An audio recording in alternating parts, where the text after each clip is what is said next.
Since I became Attorney General, I have made clear that the Department of Justice will speak through its court filings and its work. Just now, the Justice Department has filed a motion in the Southern District of Florida to unseal a search warrant and property receipt relating to a court-approved search that the FBI conducted earlier this week. That search was of premises located in Florida belonging to the former president. The department did not make any public statements on the day of the search. The former president publicly confirmed the search that evening, as is his right. Copies of both the warrant and the FBI property receipt were provided on the day of the search to the former president's counsel, who was on site during the search. The search warrant was authorized by a federal court upon the required finding of probable cause. The property receipt is a document that federal law requires law enforcement agents to leave with the property owner. The department filed the motion to make public the warrant and receipt in light of the former president's public confirmation of the search, the surrounding circumstances, and the substantial public interest in this matter. Faithful adherence to the rule of law is the bedrock principle of the Justice Department and of our democracy. Upholding the rule of law means applying the law evenly, without fear or favor. Under my watch, that is precisely what the Justice Department is doing. All Americans are entitled to the even-handed application of the law, to due process of the law, and to the presumption of innocence. Much of our work is by necessity conducted out of the public eye. We do that to protect the constitutional rights of all Americans and to protect the integrity of our investigations. Federal law, long-standing department rules, and our ethical obligations prevent me from providing further details as to the basis of the search at this time. There are, however, certain points I want you to know. First, I personally approved the decision to seek a search warrant in this matter. Second, the department does not take such a decision lightly. Where possible, it is standard practice to seek less intrusive means as an alternative to a search and to narrowly scope any search that is undertaken. Third, let me address recent unfounded attacks on the professionalism of the FBI and Justice Department agents and prosecutors. I will not stand by silently when their integrity is unfairly attacked. The men and women of the FBI and the Justice Department are dedicated, patriotic public servants. Every day, they protect the American people from violent crime, terrorism, and other threats to their safety while safeguarding our civil rights. They do so at great personal sacrifice and risk to themselves. I am honored to work alongside them. This is all I can say right now. More information will be made available in the appropriate way and at the appropriate time. Thank you. Attorney General. Get going. It is Thursday.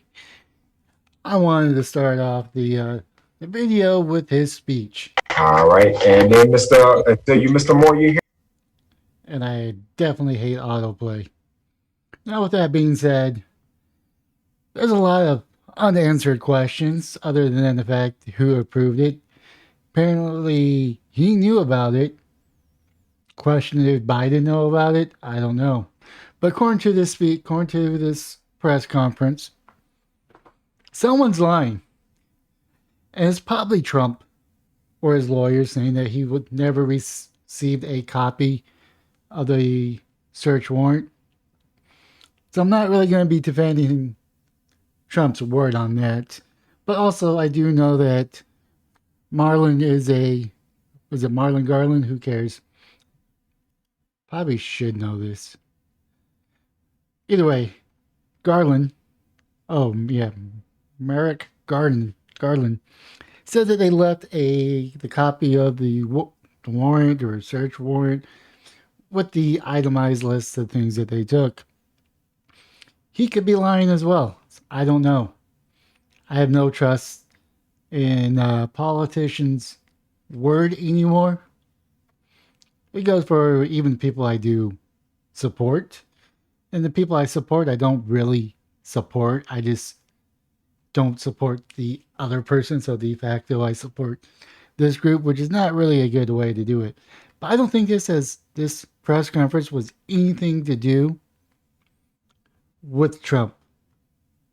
Yes, he laid out the policy that he's following, but it really didn't say much. He said nothing on Trump, which leads me to think this really wasn't about Trump. And the reason why I say that,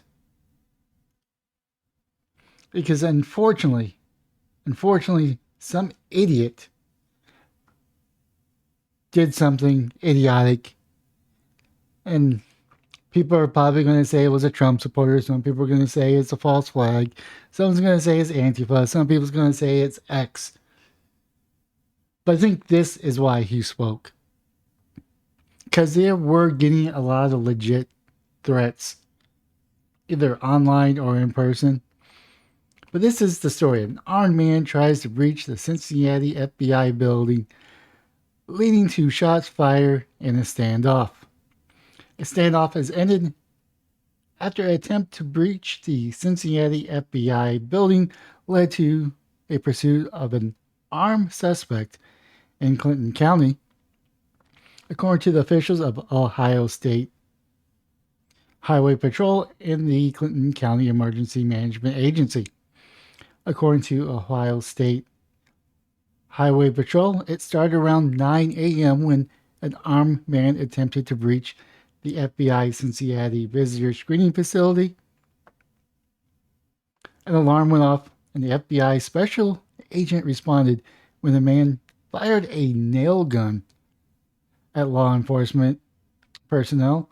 Source told NBC the man then held up an AR-15 style rifle before fleeing into a vehicle north onto I-71, leading to Ohio State Highway Patrol on pursuit. Police said the pursuit, no, not the police, but police said during the pursuit, the suspect fired shots from his vehicle before getting off the highway, stopping near Smith Road in Clinton County. That's when police said the suspect and officer engaged fire, leading to the standoff. No officers were injured during the exchange of gunfire. It is unclear if the suspect was struck by gunfire or injured. Clinton County Emergency Management Agency said the standoff has ended, but some operations are continuing at the scene. No further details have been released. I'm just making sure there's not a whole lot more. The identity of the suspect has not been released. State Route 73 is shut down from both directions between Mitchell Road and the State Route 380. State Route 380 is also closed between State Route 73 and Brimstone Road. The road should reopen shortly, Clinton County EMA said in an update. The lockdown is in effect for all buildings within 1 mile radius of Smith Road and Center Road, according to Clinton County EMA. Residents and business are asked to lock their doors. Hamilton County Clerk of Courts Pavin Parak, hopefully I'm saying your name right, shared the following statement in the attempted breach. As many are aware, there was an incident this morning when an armed individual attempted to breach the Cincinnati breach of the FBI. The situation is still developing. I condemn violence in any form. It is important to support peaceful disagreement and for the public to go through proper channels to express disagreement with government institutions.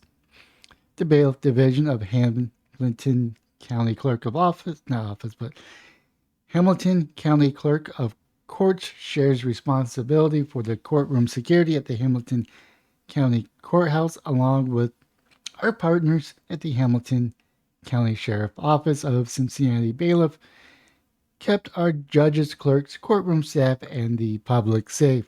For that reason, We take any incident of violence or threats of violence directed against our justice system and the rule of law very seriously. We hold out hope for a peaceful resolution to this situation. I think that's really why the Attorney General spoke, because he spoke towards the brave men who decide to go through the training, put on a uniform, put a target on their back to keep us safe. He chose to go that route and not talk about the incident that we all know, the incidents that we have questions for, incidents we're just scratching our heads and saying, why? Now, I am not going to defend Trump other than the fact that he is a former president. What happened Monday? I think it was Monday or Tuesday, it doesn't really matter. No, I think it was Monday. A former president that is eligible to run for president little over than 2 years, his home was raided. His home was raided. I think there was a current member of Congress had his phone taken from him without his lawyers being present. They actually hunted him down. I forget what his name was. I think it's Scott something. I don't really remember. This is the image that's being portrayed, the optics that's being portrayed, sends a very dangerous message, a very dangerous wave of something I don't want to see. Now, I don't know what the results of, or not the results, but what led to this man doing what he did. I don't know. I mean, hopefully we find out. It may be related to the raid. It may be related to him just having a really, really crappy day. And this was the only way he felt that he could express himself. And I can relate. Don't get me wrong.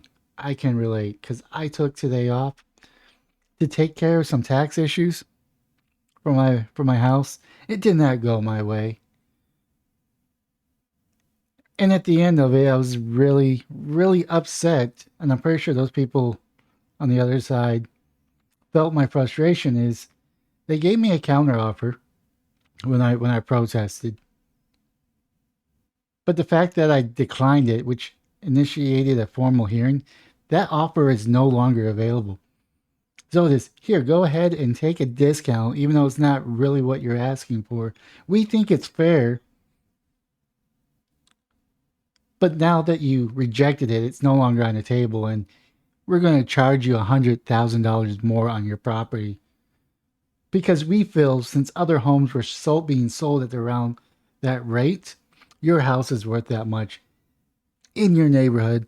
And I get that is a fair estimate. That is a fair procedure. But the fact that you have to waive that, not eligible for that, and this was just for me to just say my frustration. I had no evidence to say my house is worth less, other than I am frustrated, and I don't think my frustration is being heard by the Travis County Appraisal District. And they pretty much said in the hearing that, yeah, I have to talk to this person. I asked them what his role was. They said, I don't know. I don't feel comfortable saying, but here is his name and here's his phone number with the extension. Give him a call. He works with the board, but he's not part of the board, but he is your liaison for the whole district. And I asked him, is he a private company, a private citizen, or does he work for the government? They couldn't even answer that. That's very frustrating, but this is derailing from the topic in hand about A.G. Garland.